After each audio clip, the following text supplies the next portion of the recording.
Hi, I'm David Bruce Frobes, and my profile on Ancestry.com says I've been hanging around doing this with them since 2000. I've been researching a lot since 1990, but in the last 15 years it's become a real treat.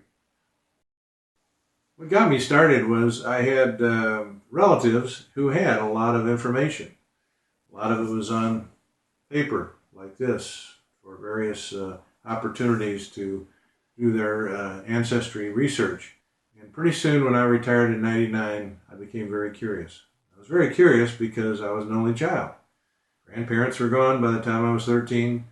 Nobody lived near us, and here we are. So I went after it, and one of the things that was very helpful was the evolution of Ancestry.com to the point where it is today. So starting in 2005, I started doing ancestry trips, researching my family back east where we never lived, Philadelphia, Connecticut, New Jersey.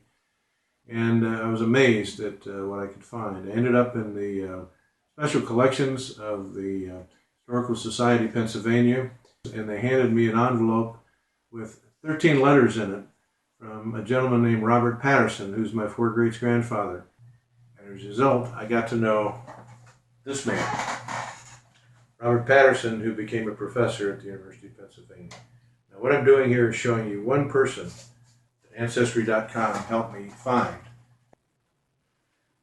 I'm in my closet where all of my 40 families are in notebooks that Ancestry.com helped me find over the last 15 years.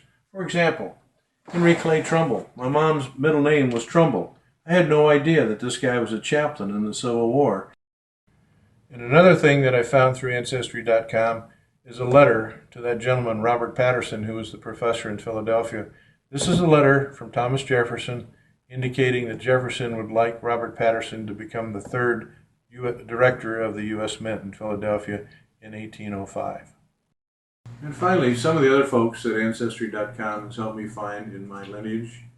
Robert the Bruce, go back to Robert the Bruce of Scotland. First mayor of New York is one of my ancestors. Ninth great-grandfather. Francis Scott Key is a cousin.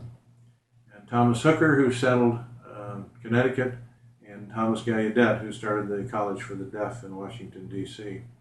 So that's my story. And whether you use this or help me get into the advertising business, I don't know, but I'm going to save this because in January I'm going to be a great-grandfather and I'm going to have another twig on my tree, and hopefully someday he'll see this video and understand why I did all this work.